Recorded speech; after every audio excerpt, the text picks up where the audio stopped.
Hi, I'm Ashton and welcome back to another video. Today I'm going to be showing you the books that I've read so far this year, so it's kind of like a quarterly update.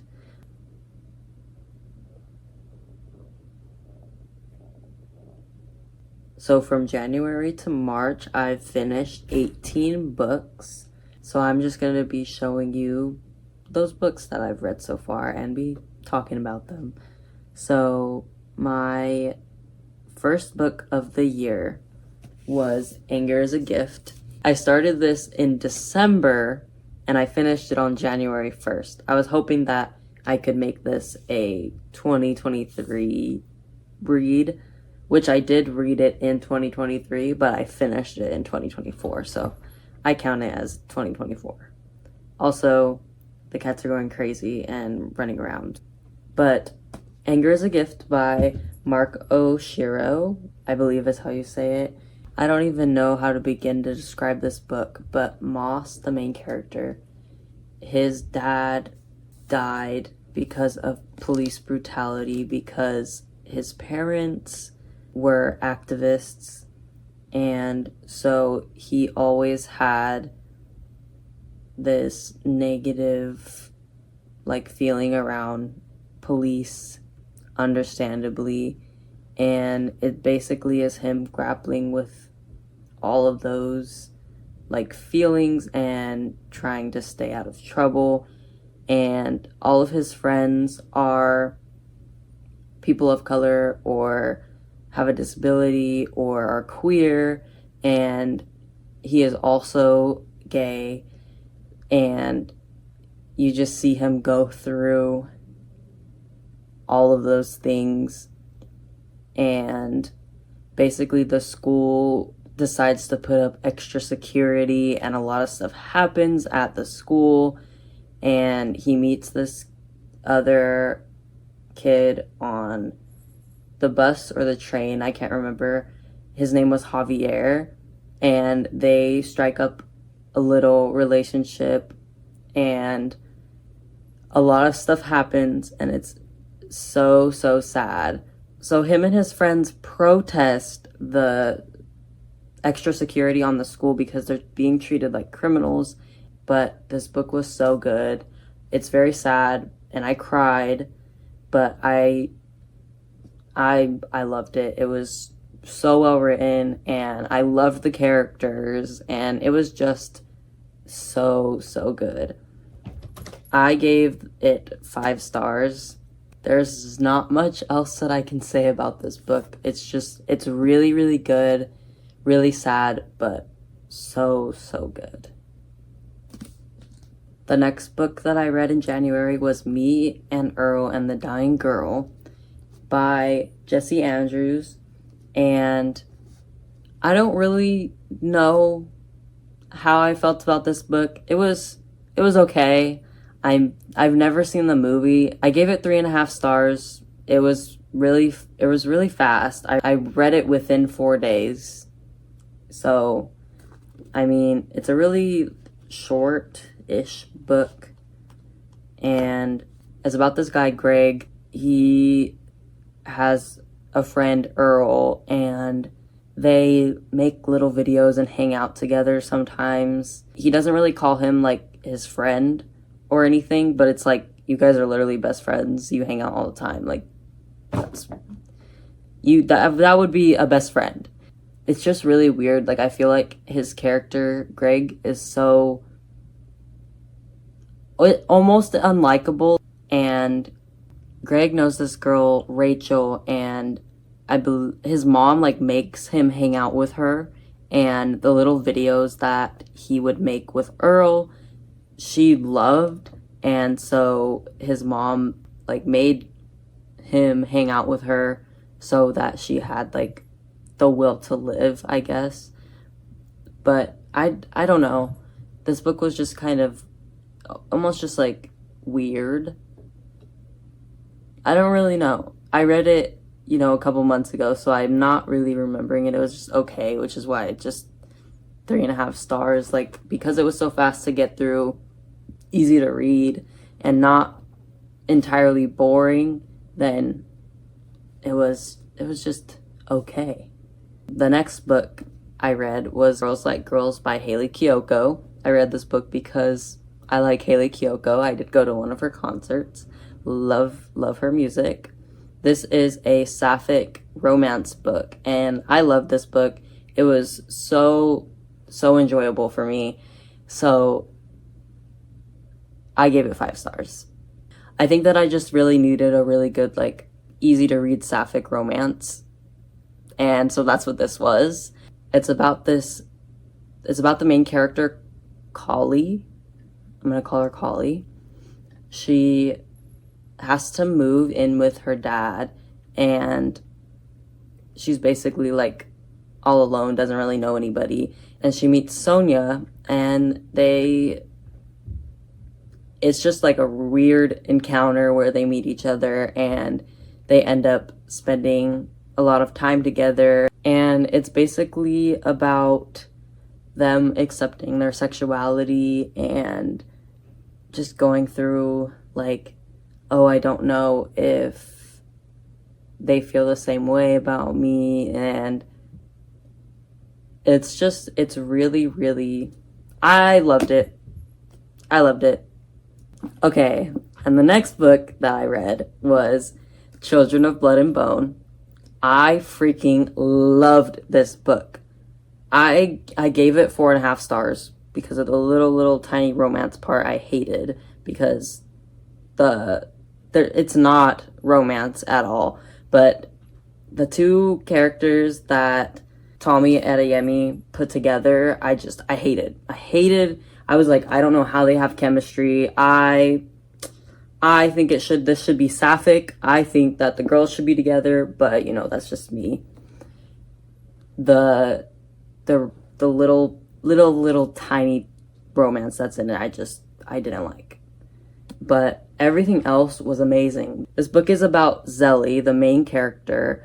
It is told in like multiple like point of views. The main character, Zelly, lost her mom when she was really young, and she lives with her brother and father, and she remembers when the magic was in the land, but there is this hierarchy, I think is the word, and the people of the kingdom like hate people with magic, and the king tried to get rid of all of it. And so basically Zelly is trying to bring the magic back.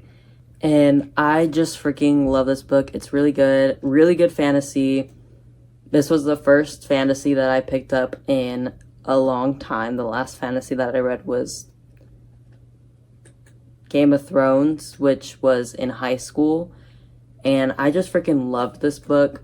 I didn't read this version. I read my little hardcover that I had, but I bought this because it has the sprayed edges, and I freaking love them. And this book is beautiful, and I just love it. So definitely recommend this book. It was almost a 5 stars for me. Almost. The next book that I read was Tell Me Again How a Crush Should Feel by Sarah Farzan. Don't know how to say the last name. But this was the last book that I finished in January. And I rated it 3 stars. I don't really know why. Maybe because it just doesn't have that much depth to it. Actually, I think I rated it 3 stars because it's about Layla, and she basically is trying not to have a crush on anybody, just trying to go past school, and, you know, she is a lesbian and doesn't want to have a crush on anybody because there are no other lesbians at the school. But there is, I think, a foreign exchange student named Saskia. I liked it. I mean, I just flipped through it right now and I was like, I don't know why I rated it 3 stars. It was still really good. It ends really good because Layla figures out like how she feels and, you know, all this other things. And I I don't want to spoil anything, but I feel like I would recommend this book. It was a really short read, and, you know, it was still really good, so. And now we are on to the February books, the books that I finished in February. The first book that I finished was Lies We Tell Ourselves by Robin Talley. I gave this 4.5 stars. I really liked it. It is another sapphic book, and it follows Sarah and Linda and their relationship with each other through segregation or desegregation of schools. And basically, Sarah is one of the first Black students at Linda's school, and Linda is very, very racist, and most of the white people at the school hate, or not even most, it's all of them. All of them hate the Black people coming into the school, integrating into the school. And it's only about, I think, 10 students, 10 Black students for desegregation come to the school. I feel like I would have given this 4 stars, to be honest, instead of 4.5. Because, like, their relationship, Linda and Sarah, is just, it almost feels forced at points. And because Linda hates Sarah, like, just because she's Black and because her dad, like, is one of the anti-desegregationists. And it's just a crazy read because you get both of their perspectives. And the author, Robin Talley, is also a white woman. So it was kind of weird to be like seeing that and then being like, oh, but they should be together and they should have a relationship with each other. And it was kind of weird, and how it ends is kind of weird too. So I feel like it was written okay, but I feel conflicted about this book. And then the next book that I read was Coraline by Neil Gaiman. And I read this in one day. It was so easy to read because it is middle grade. If you didn't know, Coraline is about Coraline moving into this house with her family, and she finds this tiny door in one of the rooms, and she's neglected by her parents, kind of, and they just don't pay attention to her. They don't care about what she has to say, doesn't listen to her. And so she has her mom open the door, but there's it's bricked up. And when Coraline goes to sleep that night, she hears something and she notices that the door is unlocked or open. So she goes through it because it's not bricked up anymore. And she finds basically people that look just like her family, but with button eyes. But it's like so much better. Her parents cook really good food. They give her everything that she could ever want. But it just gets darker and darker and darker as you go on reading the book and watching the movie. It has the same premise of the movie. It's just they added a lot more things to the movie that I enjoyed that I didn't get in the book. So maybe if I read the book before I watched the movie, I would have enjoyed it better. So it was just not for me. I rated it 3 stars because I got through it fast, and it does have some of the things that are from the movie. I love the movie, and maybe I just love the movie a little too much, that the things that were not in the book that they added to the movie, I was kind of missing, and I was hoping that like I would see those things, and it was just like, I don't know. So this one, I mean, you could pick up if you wanted to. It wasn't like, I don't feel like it was a waste of time. I read it in a day. It's really short. It's only 156 pages. I feel like I do want to read some of his other books because I did like the writing in it. I definitely enjoy the movie more. So, yeah. 3 stars for this one. So the next book that I read in February was Children of Virtue and Vengeance, which is the second book to the Children of Blood and Bone. And I freaking love this book. I gave it 5 stars. It's basically just whatever happens after the first book. It goes like straight into it. And I loved it. 5 out of 5 stars. That's all I gotta say. Both books are told in like different point of views, and so this one has Zaylee and Amari's point of views, and they're trying to keep the magic in the land of Orisha, and they basically have to like train with the magic so that they can control it and it doesn't go out of control. And there's basically a war that's happening in this book, like throughout all of it. And the ending, the cliffhanger for this one was crazy. The one that I read was my hardcover book, but this one has, after the epilogue in this one, there is a sneak peek to the third book. And the third book doesn't come out until June. And I don't know if I want to read the little first few chapters of the third book yet, because I'm going to be sad that I don't get more right now. So I'm just like, I could peek and read it, or I can just wait. And I'm really sad that the third book isn't out yet, but I'm super, super excited. I've already pre-ordered it. And then, yeah, this one also has the little sprayed edges. So pretty. So yeah, that was also my second copy of that one. So I have 2 copies of Children of Blood and Bone and Children of Virtue and Vengeance because I love them so much. Definitely recommend. Then the next books that I read were Heartstopper Volume 1 through 3. I also love these books. These were a reread. I still keep them at a 5 out of 5 stars. And if you didn't know, it's about Nick and Charlie. And Charlie is one of the only gay kids in his high school. And Nick is a really popular rugby player. And he's basically trying to figure out his sexuality. And, you know, he becomes friends with Charlie.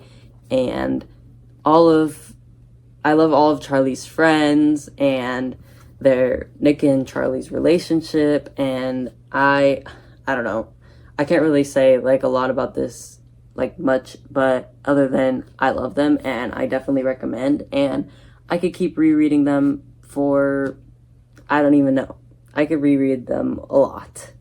So yeah, I would definitely recommend these, and then also the show. And the reason that I picked up the Heartstopper books again was because I was reading The Color Purple by Alice Walker, and this is a tough read because there's a lot of trigger warnings and like abuse, and there's a lot that is in it.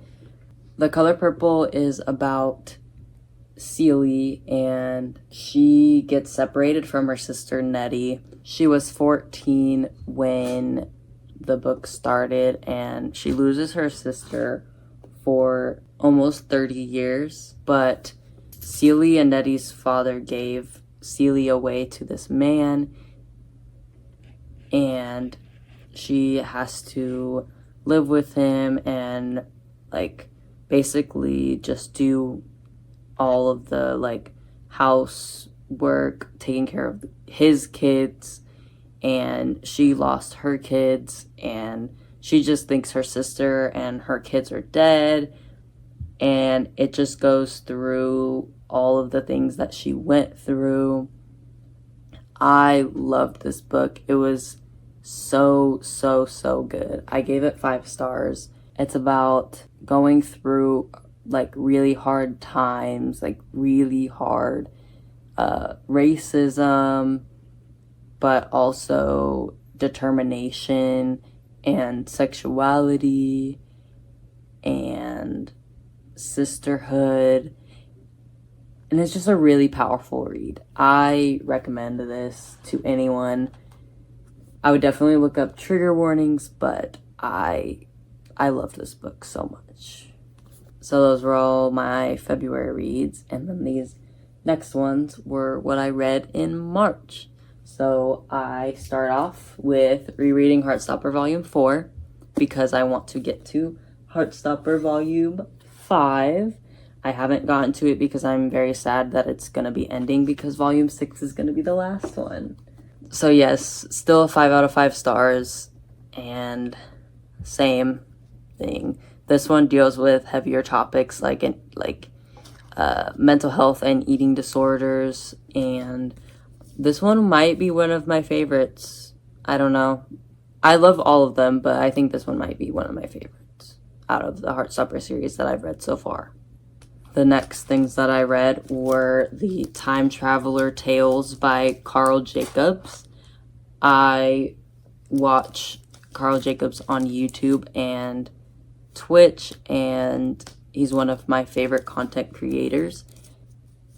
And I saw that he put out these. I feel like these were just not for me.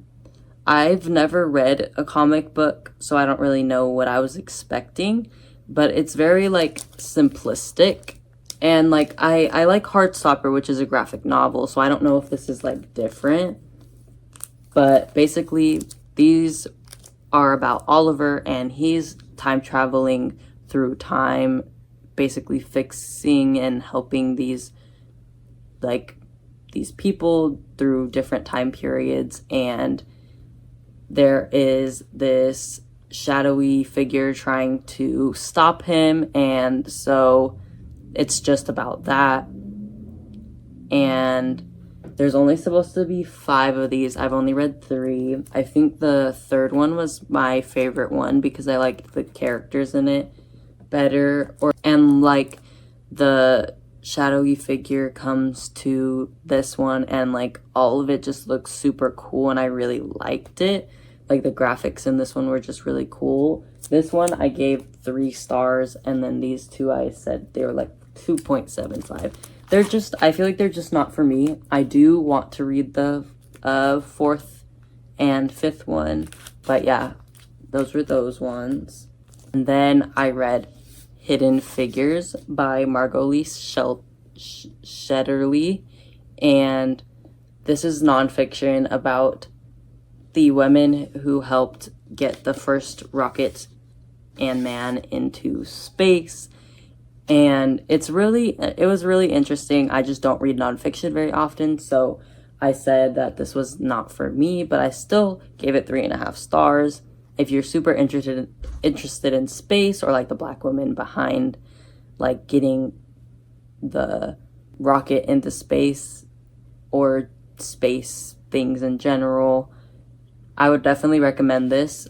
It was hard for me to read because I don't read nonfiction, but I feel like it was still really good, really informative. I, at times, was a little bored just because I'm not interested super that much into it. I read the book because I liked the movie, and I know the movie was a little dramatized and, you know, way different than the book because it's like so many added things to it, but I still enjoyed following along with the stories of, you know, the women that helped.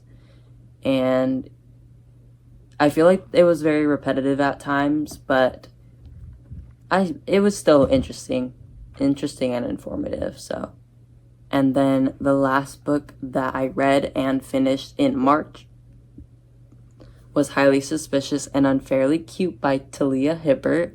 And I really enjoyed this book. I read it while I was in line at Six Flags, and it's basically about Bradley and Celine, and they are basically enemies because they used to be friends when they were younger, and then a bunch of things just like this thing happened, and they stopped talking to each other.